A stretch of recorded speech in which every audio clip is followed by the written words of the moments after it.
Oh, landmines and jellyfish. Welcome back to Knives, I guess. And I stopped at this club called MC Donald's.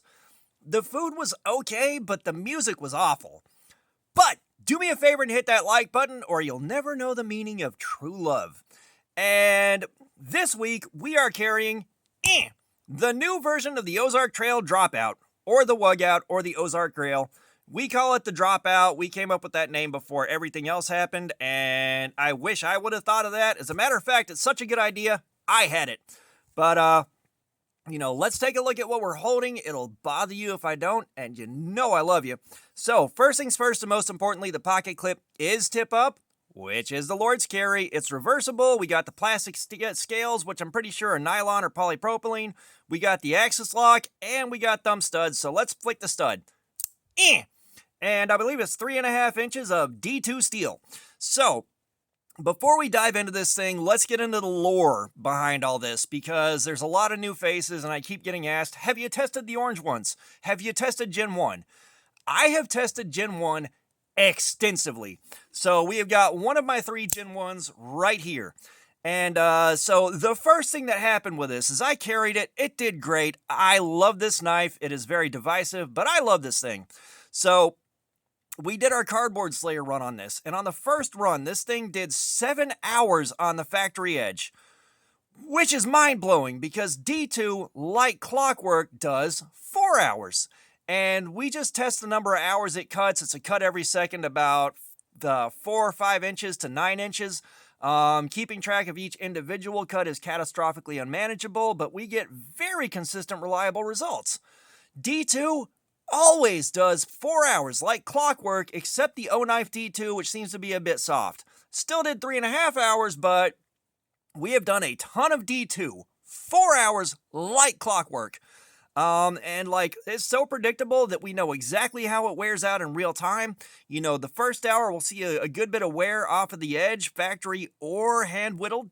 We will see at some point it hits the 400s, and it's a little scary because it's like that wore out fast, but it stabilizes in the 400s on the edge tester, and then it drops off the last 30 minutes or so and just goes right off a cliff, and it finishes wearing out into the 600s.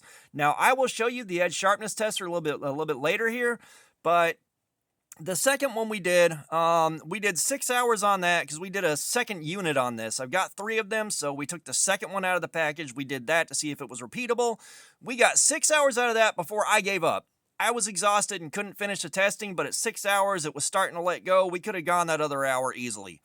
So then, that second unit, we sharpened it to 17 degrees per side with the same nice fat bevel we have got here, and we got 8 hours out of that. Now, the third unit, we sharpened that one to 15 degrees per side. No, the second unit again. We went on the second unit again. We sharpened it down to 15 degrees per side. We still got 4.5 hours out of that. Like, it beat D2 factory edges by a good bit, and that 15 degrees is a bit too fine for this. You know, it should have worn out faster or chipped out, but it didn't do that. So, you know, the third unit we took out, Outdoors 55 did his testing, and he took double wall cardboard and cut against the grain until the edge went, and it went very fast. So here's the thing with this and why his went very, very fast. These things have QC issues across the board. It's got known issues. One of them is the lock is kind of messed up. Sometimes you got to take it apart and massage the pieces to get it to work right. One of the units I have, the blade grind on the top makes it look warped, but the edge is still perfectly straight. And we do have issues with edge retention.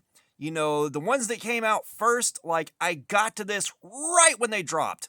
I got the first long form video on this thing on YouTube. That's how early I got these.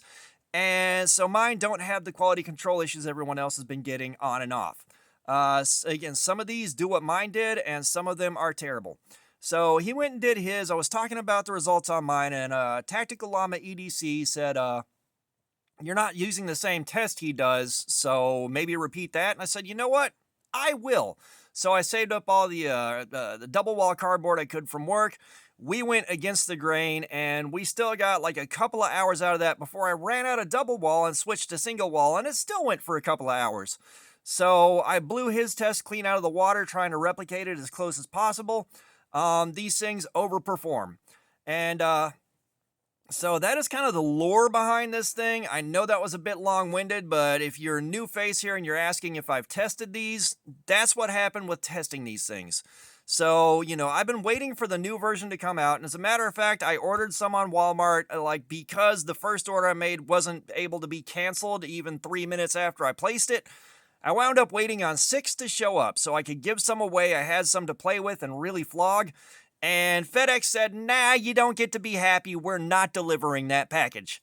We'll say we delivered it, but we're not. So I had to get a refund on that. And then the two that I have, the black one and the green one, are a gift from Wilderness Bushcraft. Let's take a second to thank him in the comments for making this possible for us and let us do the testing that you guys have been excited to see. And I've got the black one and I got the olive drab. The black one seems to have some QC issues right out of the box. One of those is the lock right out of the box was not moving as far forward and locking up as deep as this one does. However, it's starting to do that now. I've been working on breaking it in. The detent on this thing is quite strong. It is hard to get it to centrifugal open, but it's getting better. I tried to do this under the camera. It's not happening, and it's intermittent. Sometimes I have an easy time with it. Sometimes I don't. Part of that's technique, and part of that is it's not fully broken in yet. The other thing that we have is the green one has a better factory edge by a lot than the black one does. And everybody that I've talked to, I know it's like a small sampling, it's a small sample, but it's a handful of people, but everybody I've talked to said, yeah, same issues on mine. Same issues with this, same issues with the factory edge, and then those guys that had the green one too, yeah, it's way better. So that seems to be a consistent issue from what I can tell, but other than that, it should be just fine. Now, we are carrying it for the week. We are going to flog this thing. We're doing Cardboard Slayer on it. And with Cardboard Slayer, the edge being as bad as it is going to hurt this thing, and it may cause it to wear out prematurely, but we have the green one to test out. Once we sharpen this thing up, it should hold up quite a bit longer. If we get the 5 hours out of that brand new edge at 17 degrees per side, like this one is with that nice, fat, beautiful bevel on it, we should get about 5 hours if it's just normal D2 with a good heat treatment. We may get that 8 hours again. We don't know yet. So looking forward to finding out about that thing. But as far as carrying it, it's going to be just fine. It's going to do the same thing this did. It's going to be a good week with it. It's going to be a good carry. Looking forward to that. I'm going to enjoy it, especially after some of the misses that we've had. And I was kind of burned out on Ozark Trail after going through the holidays with so many in a row. This thing's a different beast. This thing is going to be just fine to carry. There aren't any major design issues as far as the user experience. Even with it being hard to centrifugal, the action is really good. The only thing I have right here is the timing is a little funky. Like if you don't let go of the lock fast enough, it does bounce back open with some authority. So it will open all the way back up, but as long as you're good with your time, see there it went. If you're good with your timing and you let go of it at the right time, no major issues. So that's the only real issue is the lock on this is a bit more finicky than the lock on the orange ones. And you can tell I'm still tired from last night. My hands are not cooperating so much. We did Cardboard Slayer last night on the QSP Penguin. So I'm looking forward to carrying this and enjoying it. I'm looking forward to seeing whether or not the heat treatment lines up with this, or at least lines up with normal D2. Either one I'll be happy with. This is what this thing is. This is what this thing is. And of course, we're going to do the same thing with the green one. We're going to carry it. We're going to do Cardboard Slayer on it. We're going to give them both the run, and we're going to see how they stack up against the OG orange ones that I have. I would have liked to have seen at least one of these with a terrible heat treatment so I could show y'all what the results on that were, but I just did not find one. I would have loved to have shown you one that had the lock issue so you can see the known quality control issues. I do have one with the grind that makes it look warped. I showed that earlier, but we got what we got. We got ones that perform way better than they should for a $10 knife with D2 on it. That's what that is. That's what that's all about. I am looking forward to this. I am going to enjoy carrying it. I'm getting it broken in. This, like I said, the centrifugal open, it's not doing it too easily. I can get it. It's intermittent, but it's starting to break in. It's getting better. So as I play with this thing and work on flicking it open, it should get a little bit better as time goes on. But I mean, the bearings on this are a bit better. They feel a bit smoother than this did. This thing had some crunchiness out of the box that eventually went away after I got this broken in. So that should get better.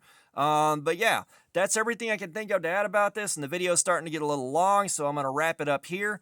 But all that being said, thanks for looking at my crap. Subscribers, you guys are awesome. I appreciate you so much. If you haven't subscribed, please do. We have got regular videos. We got live streams. There's plenty of activities.